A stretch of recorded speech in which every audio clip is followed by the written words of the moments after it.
오늘 말씀의 제목은 비유들의 결론과 예수님을 배척함입니다. 여러분들 예수님의 배척함 하면 잘 아실 거라고 생각이 됩니다. 먼저 이제 오늘 말씀의 제목처럼 비유들의 결론입니다. 우리가 그동안 비유들 여러 가지를 배웠는데 그 결론에 대해서 예수님께서 이야기를 해 주시는 것이죠. 비유의 결론을 알기 위해서는 51절과 51절을 다시 한번 읽어보는 것이 좋다고 생각이 됩니다. 자, 보시면 이 모든 것을 깨닫느냐 하시니 대답하되 그러하오리다. 예수께서 이르시되 그러므로 천국의 제자들의 성의한 바다 마치 새 것과 옛 것을 그 곳간에서 내오는 집주인과 같으니라. 자, 지금 예수님께서 말씀을 가르치는, 지금 비유를 말씀하는 곳이 배경이 어딘가입니다.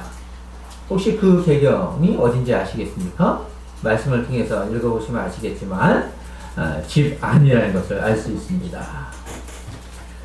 그렇다면 보호의 배경은 어디냐라고 했을 때 밭이죠. 그리고 진주는 상업이고 그 우물은 어업이라는 것을 우리가 알 수 있습니다.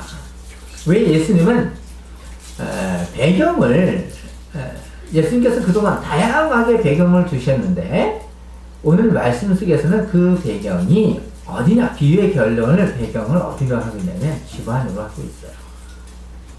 왜 그렇게 하셨을까? 답은 먼저 말씀드리면 비유를 들은 사람들은 누구냐라고 했을 때 누구입니까? 제자입니다. 비유를 깨닫는 제자들은 택함을 받은 백성이라는 것을 알려주시기 위해서 집안을 배경으로 하고 있는 거예요. 너희는 내 집안에 있기 때문에 지금 안전하다. 너희는 나와 함께하기 때문에 안전하다 라는 것입니다.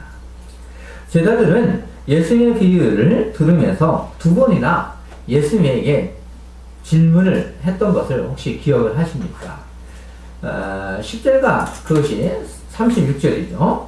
10절을 보시면 제자들이 예수께 나와 이르되 어찌하여 그들에게 비유로 말씀하시나이까? 그리고 36절에서는 이에 예수께서 무리를 떠나서 집에 들어가시니 제자들이 나와 이르되 밭에 가라지의 비유를 우리에게 설명하여 주소서 했기 때문입니다.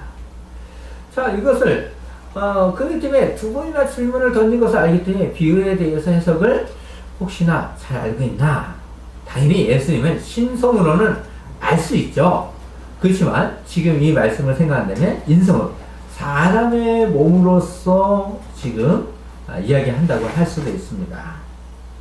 51절에서 이렇게 얘기하죠. 이 모든 것을 깨닫느냐라고 하게 하는 것입니다. 여러 가지 비유들을 가르침으로 말미암아 어쩌면 혼돈할 수도 있잖아요. 우리도 여러 가지를 막 들으면 기억하기 참 힘듭니다. 그래서 어느 때는 다시 한번 확인 절차를 밟을 때도 있는 것처럼 예수님도 그랬던 것 같아요. 여러 가지의 비유들을 말씀하셨기 때문에 제자들에게 이해를 했는가 확인하고자 하는 것입니다. 바로 그때 제자들의 대답은 어떠합니까? 분명하게 그러하오리다 라고 하는 거야. 얼마나 기쁠까요? 여러 가지를 가르치는데 제자들이 알았습니다, 그렇습니다, 정말 그렇습니다 이렇게 한다면 기쁘겠죠. 근데 질문을 했는데 제대로 다 이해했느냐? 라고 했는데 아니요, 잘 모르겠어요. 그거 또 가르쳐야 되니까 얼마나 힘들겠습니까? 제자는 비유를 통해서 가르친 하나님의 나라의 비밀을 깨달았다라는 것입니다. 얼마나 기쁘겠어요. 그것도 내가 알고 있는 비밀을 나의 자녀에게 가르쳤더니만 부모님 알았어요. 이러면 얼마나 좋겠어요. 지팡이 교회가 마태복음 13장을 통하여 예수님의 말씀의 비유를 들었습니다. 그러면 묻겠습니다. 예수님의 비유를 이 모든 것을 깨닫냐라고 했을 때 깨달았습니까? 과연 그렇습니까? 하나님 나라의 비밀을 아는 성도는 하나님 나라가 확장되어 가고 있다는 것을 알면서 삶이 예배하는 것을 인식하면서 삼위 되신 하나님께 올려드려야 됩니다. 제자들은 분명하게 예수님에게 그러하오리다 라고 말씀을 했습니다. 더 이상 가르칠 필요가 없을 것 같습니다. 왜냐하면 비유들을 가르쳐서 하나님 나라의 비밀을 깨달았기 때문에 더 이상 가르칠 필요가 없어요. 그런데 그 다음 말씀을 하는 것을 보면 너무나 동떨어진 말씀인 것 같습니다. 아니, 비유를 끝났으면 끝내야 되지 왜 또 가르칠까라는 것입니다. 비유를 가르치고 난 다음에 예수님께 배척당하시다 이 말씀으로 넘어가면 더 좋을 것 같아요. 근데 또 다른 말씀을 하고 있어요. 52절을 보시기 바랍니다. 예수께서 이르시되 그러므로 천국에 제자된 서기관마다 마치 새 것과 옛 것을 그 곳간에서 내오는 집주인과 같으니라. 자, 앞에 비유처럼 해석을 해준다면 더 이해하기 쉬울 것 같아요. 너희가 내 말을 지금 깨달으냐라고 한다면 얼마나 좋겠어요. 근데 해석이 없어요. 그래서 좀 더 어렵습니다. 어려워도 우리가 참고 도서를 제가 봤기 때문에 이렇게 해석을 할 수 있는 것입니다. 여러분도 한번 생각해 봅시다. 지금 목회자가 전하는 말씀이 과연 나에게도 은혜가 되는가? 과연 그러한가? 그것을 점검해 보면서 귀를 기울여 주시기 바랍니다. 왜 예수님은 서기관을 말씀하고 있을까라는 것입니다. 그리고 서기관을 누구를 말하고 있는 것일까라는 것입니다. 당연히 지팡이 교회는 서기관 하면 잘 알고 있을 것이라 생각이 됩니다.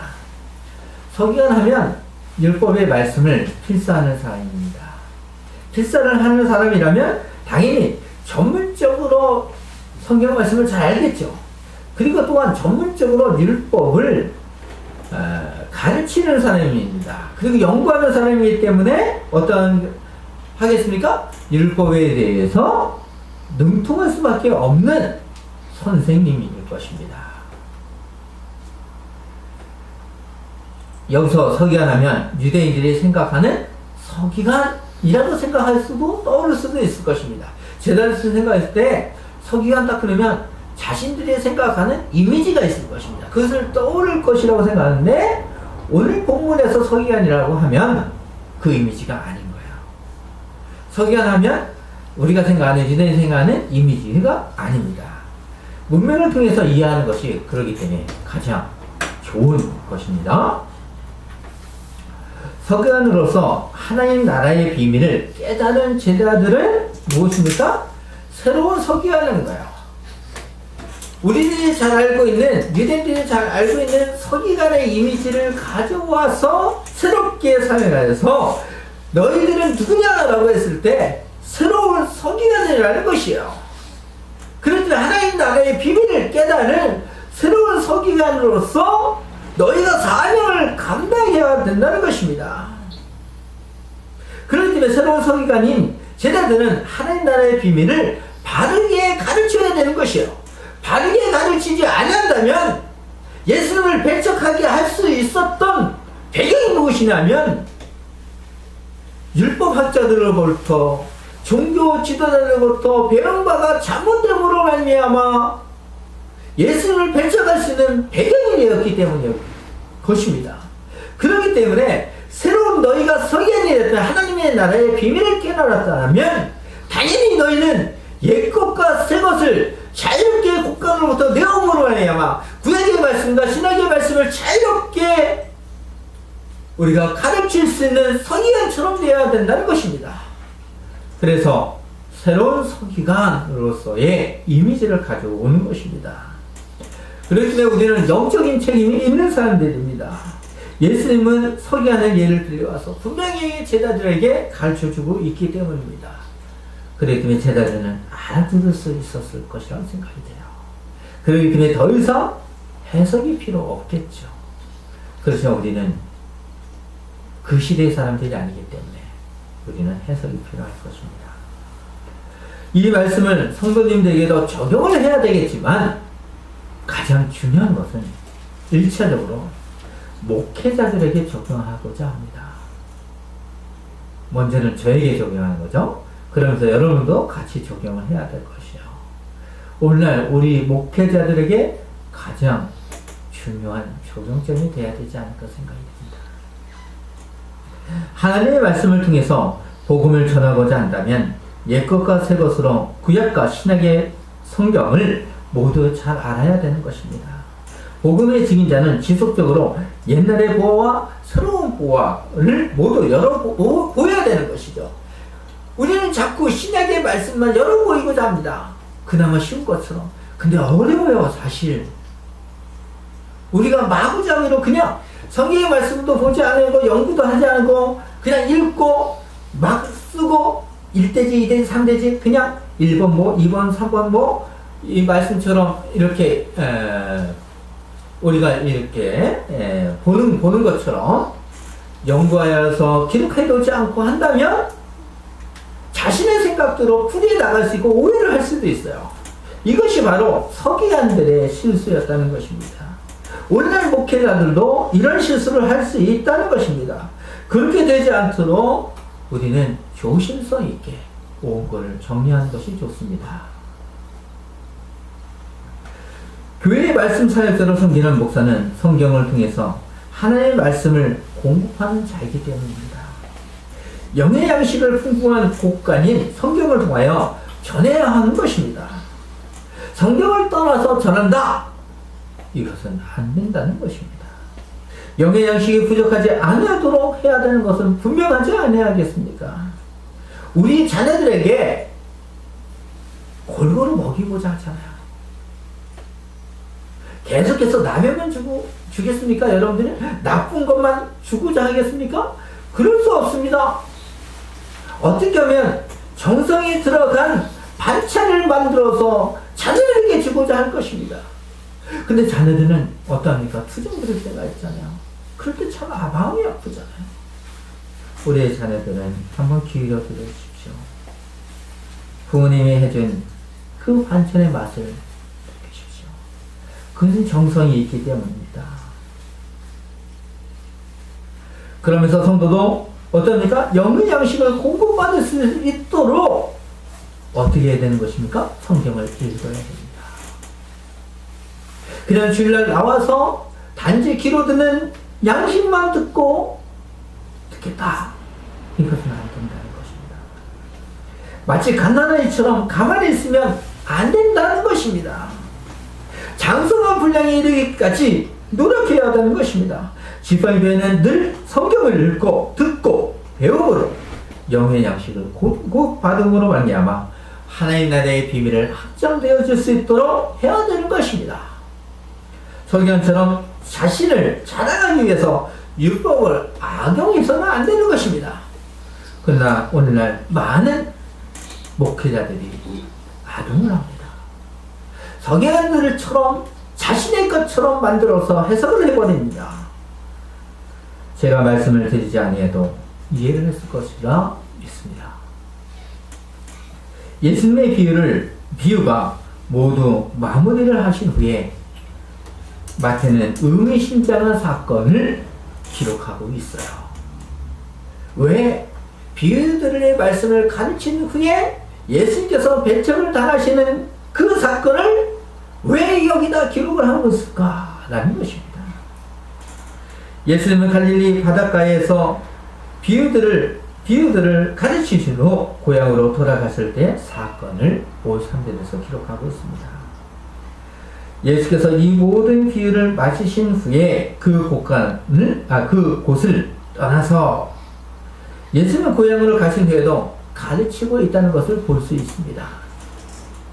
직접 보고 들었으면 메시아로 영접해야 하지만 어떻습니까? 배척을 당하십니다. 그것도 고향으로부터입니다. 다른 나라에 가서 배척을 당해, 이방 나라에 가서 배척을 당했다면 그들이 하나님의 말씀을 모르기 때문에 그러나 말도 할 수 있죠. 우리가 그 이유를 알기 위해서는 유대인들이, 그것도 고향 사람들이 왜 배척하는가를 알기 위해서는 우리가 54절의 말씀을 보시기 바랍니다. 고향으로 돌아가사 그들의 해당에서 가르치시니 그들이 놀라 이르되 이 사람의 이 지혜와 이런 능력이 어디서 났느냐. 고향 사람들은 예수님의 성장을 잘 알고 있었기 때문에, 어릴 적 성장 사역을 잘 알기 때문에 무엇을 가지고 있는 것일까요? 선입견을 가지고 있는 것입니다. 선입견이 있다는 것입니다. 그렇기 때문에 예수님의 가르침에 대해서 놀라고 능력에 대해서 출처가 어딘지 알고자 하는 것이요. 어디냐라는 것입니다. 내가 알고 있는 예수님이 이런 이미지인데 지금 나에게 들려오는 가르치는 말이 지혜가 있고 능력이 있는 것으로 다가오기 때문에 무엇 때문이지 알고자 하는 것입니다. 이것저것에서 55절에서 56절을 보시기 바랍니다. 이는 그 목수의 아들이 아니냐. 그 어머니는 마리아, 그 형제들은 야고보, 요셉, 시몬, 유다라 하지 않느냐. 그 너희들은 다 우리와 함께 있지 아니하냐. 그런즉 이 사람의 이 모든 것이 어디서 났느냐 하고 하는 것입니다. 다시 한번 우리는 55절과 56절을 읽어보았으면 합니다. 무슨 생각이 드십니까? 예수님은 아주 가난하고 아주 평범한 서민 출신이라는 것을 알 수 있습니다. 예수님을 말고 나머지 분들은, 예수님의 친척과 예수님의 가족들, 예수님의 부모들은 어떠합니까? 고향 사람들과 같이 살았다는 것입니다. 같이 성장을 하고 있었다는 것이에요. 근데 그들은 예수님 말기 참 놀랍게 되는 것입니다. 요즘 들어 자주 등장하는 정유라의 말처럼 우리 아버지가 박 대통령의 보좌관처럼 높은 신분도 아니라는 것이에요. 그렇다면 뭔가 수긍할 수 있지만 그렇지 않다는 거예요. 그리고 또한 정유라는 이런 말도 했죠. 글을 썼던 것 같은데요. 능력이 없으면 너희 부모를 원망해라. 있는 부모 가지고 감나라 배나라 하지 말고 돈도 실력이야. 불만이면 종목을 갈아타야지. 등의 예수님을 보면 정례의 말처럼 그런 분이 아니었어요. 평범한 서민이었다는 것입니다. 어쩌면 가난하다고 할 수도 있습니다. 그렇지만 예수님의 가르침은 지혜와 능력이 있었다는 거예요. 여기서 우리는 오해하지 말아야 합니다. 예수님의 가르침을 지금 능력이 있고 이적 그리고 기적으로 생각해서는 안 돼요. 예수님의 가르침에 능력이 있는 것이지, 또한 지혜가 있는 것이지, 우리가 생각하는, 오늘 많이 오해하는 이적과 기적이 있는 것이 아니에요. 지금 예수님께서 가르쳤다고 이야기하시지, 내가 백부장의 사건처럼 폭풍을 제자들이 함께 하면서 폭풍을 잔잔하게 했던 그런 이적을 베푸신 사건이 아니라는 거예요. 오해를 함으로 가르침보다 이적과 기적의 복음을 전하고자 한다는 예수님의 가르침과 사역을 오해한 것입니다. 이적과 기적을 생각합니다. 단지 여기서는 예수님의 가르침, 성경에서는 언제나 늘 예수님은 가르치셨다는 것이요. 단지 이적을 행할 때는 가르침을 위해서 방편으로서 한 것으로 우리가 봐야 됩니다. 당시 유대인들은 예수님을 오해한 것입니다. 우리와 같은 오해는 아니지만 예수님의 사역을 이해 못한 것입니다. 고향 사람들은 예수님을 어릴 적부터 보았고 함께 대화를 했기 때문에 더 실험적이고 우리보다 더 어쩌면 더 어떻습니까? 예수님에 대한 지식을 가지고 있었을 것입니다. 사실 고향 사람들의 말은 어떻습니까? 사실이었다는 것이죠. 하지만 더 가까이 지내고 육체적인 친밀감이 있어도 예수님의 메시아 되심을 이해하지 못했다는 것입니다. 오히려 방해가 되었다는 것이에요. 선입관은 이처럼 방해가 될 수 있는 것입니다. 자신들이 알고 있는 육체적인 한계를 넘지 못한 것이요. 참으로 가슴이 아프고 메어지는 사건이라는 것입니다. 오히려 구원을 더 쉽게 얻을 수 있는 기회라는 것이요.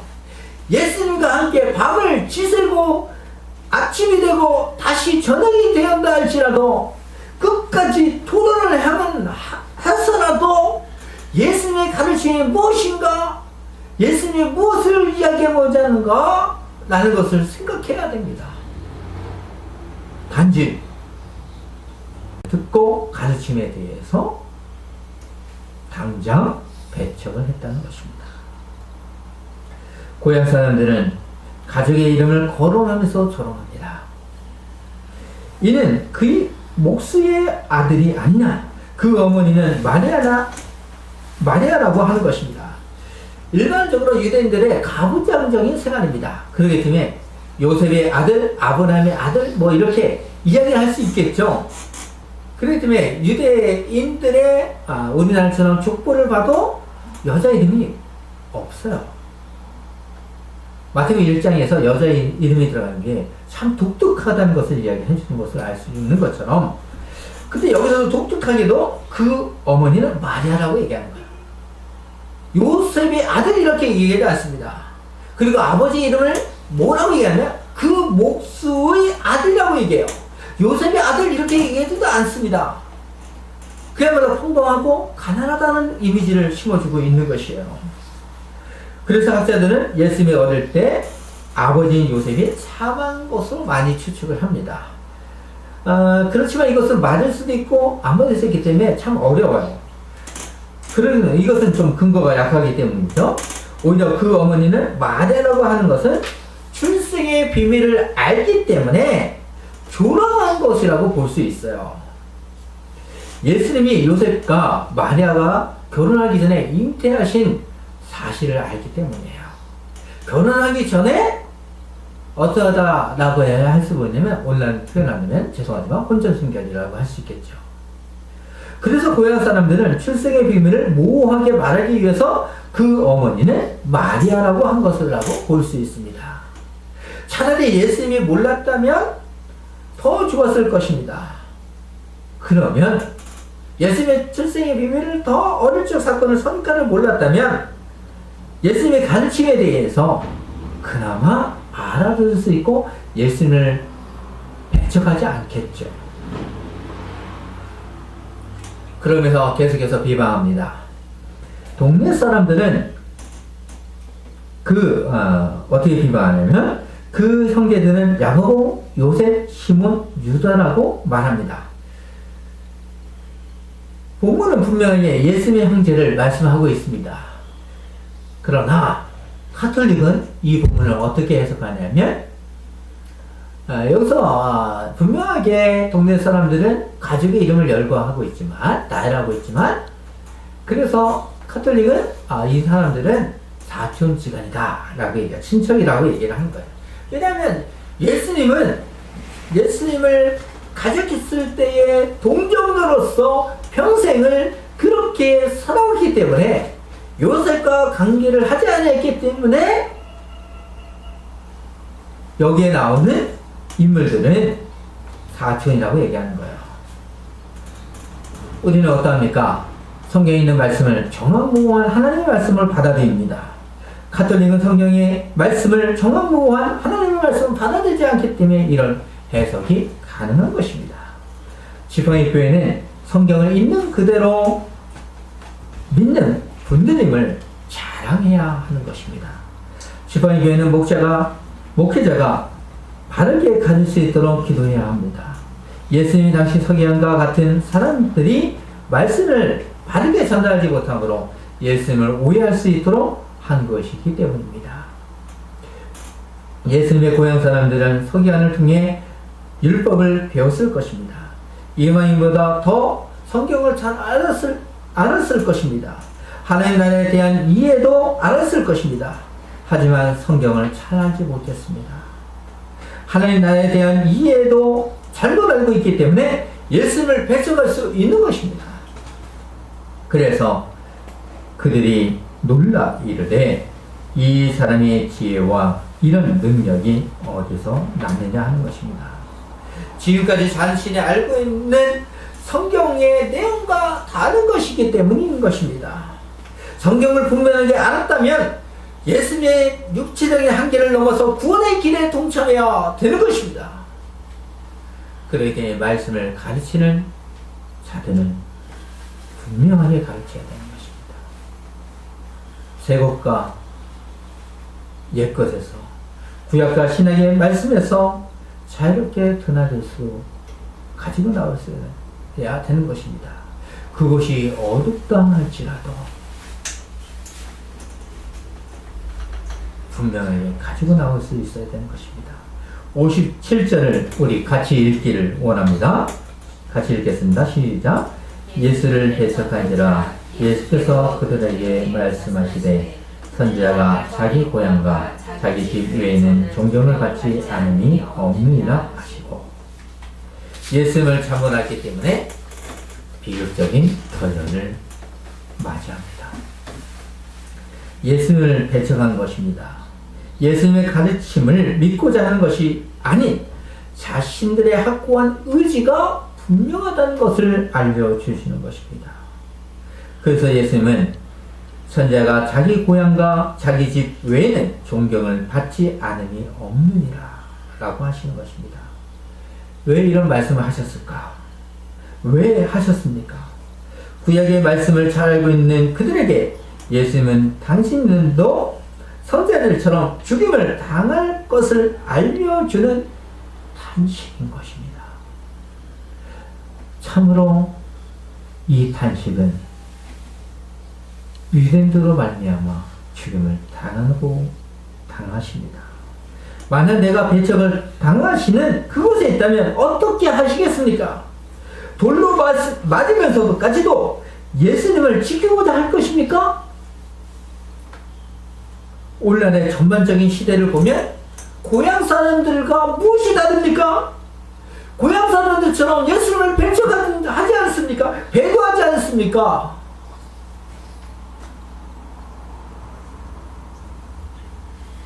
참으로 안타까운 일입니다. 법원에서 독립명령증을 내려도 법원에 나타나지 않습니다. 그래 해봐! 나도 이렇게 권력을 가지고 있어? 내가 이만큼 누구인데? 예수님을 믿는 것입니까? 나를 믿는 것입니까? 권력을 믿는 것입니까? 참으로 안타깝습니다. 지파의 교회는 더욱 든든하게 예수님을 붙잡고 하나님 나라의 확장을 위해 전진하는 귀한 성도가 되시기를 소망합니다.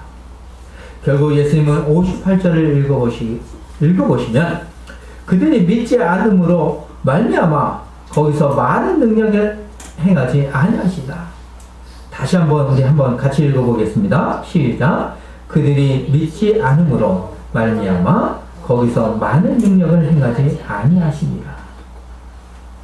여기서 무엇을 발견하시고 있습니까? 예수님은 늘 믿음을 중요시하고 있다는 것입니다. 그들이 믿지 않았습니다. 그들에게 많은 능력을 행하지도 아니합니다. 안타깝습니다. 하나님의 예수님의 능력과 지혜와 가르침을 알았다면 무엇일까? 예수님 한 번 더 얘기해 주세요. 또 다른 비유라도 들어주세요. 이렇게 얘기했다면 얼마나 좋겠습니까? 그러지 않았어요. 그들은 예수님을 배척했습니다. 예수님의 믿음을 중요시하지 않았습니다. 그들에게는 믿음이 없었습니다. 믿음이 없기 때문에 많은 능력을 행하지 않았다라고 하는 것입니다. 그만큼 능력보다 더 중요한 것이 무엇입니까? 믿음입니다. 예수님의 이방인이 백부장의 강구도 들어주시는데 하물며 고향 사람들의 강구도 고향 사람들의 마음도 행하지 그것도 들어주지 않았습니다. 그들이 요구하지도 않았습니다. 그들 때문에 그들에게 능력도 행하지 않은 것입니다. 참으로 가장 비극적인 현실이 오늘의 본문인 것입니다. 마치 이사야가 예언한 것처럼 14절과 오늘 본문 15절에서 나오죠. 인용한 말씀인데 이사야의 예언이 그들에게 이루어졌으니 일렀으되 너희가 듣기는 들어도 깨닫지 못할 것이요 보기는 보아도 알지 못하리라. 이 백성들의 마음이 완악하여져서 그 귀는 듣기는 둔하고 눈은 감았으니 이는 눈으로 보고 귀로 듣고 마음으로 깨달아 돌이켜 내게 고침을 받을까 두려함이라 하였느니라. 를 성취하고 있는 것입니다. 참으로 비극적인 현실입니다. 오늘 우리가 예배당에서 말씀을 들어도 하나님의 말씀을 깨닫지 못한다면, 예수를 참 구원자로 메시아로 인정하지 못한다면 참으로 비극적인 현실이죠. 지팡이 교회는 하나님 나라의 비밀을 깨닫는 성도입니다. 비밀을 알기 때문에 하나님 나라의 확정을 위해서 제대된 서기관으로, 새로운 서기관으로 어떻습니까? 옛것과 새것을 곡간으로부터 자유롭게 배우듯이 성경을 참 알아야 됩니다. 하나님 나라가 확정되어 수 있도록, 믿음을 계속 소유할 수 있도록 성경의 가르침을 알아야 하는 것입니다. 그 아는 것을 멈추는 것이 아니라 전해야 되는 것입니다. 그럴 때 하나님 나라가 확정되어지는 것이고 능력과 영광이 나타나는 것입니다. 그런데 오늘날의 기독교는 말씀을 지적으로만 알고자 합니다. 단지 지적으로 안다는 것은 결국 배도를 하는 것입니다. 예수님의 고향 사람들처럼 놀라운 지혜와 능력을 경험하고도 거절할 수 있는 것입니다. 우리는 주님의 지혜와 능력을 경험했을 때 인간적으로 생각으로 그것을 거절하는 어리석은 자가 되어서는 안 됩니다. 또한 그것을 인간적으로 증명하라고 하는 교만한 생각도 하지 말아야 됩니다. 우리는 겸손히 예수님의 지혜와 능력을 가르침을 인정하고 회개해야 합니다. 주님만 바라보는 지팡이의 교회가 되면서 우리 기도로 마무리하도록 하겠습니다.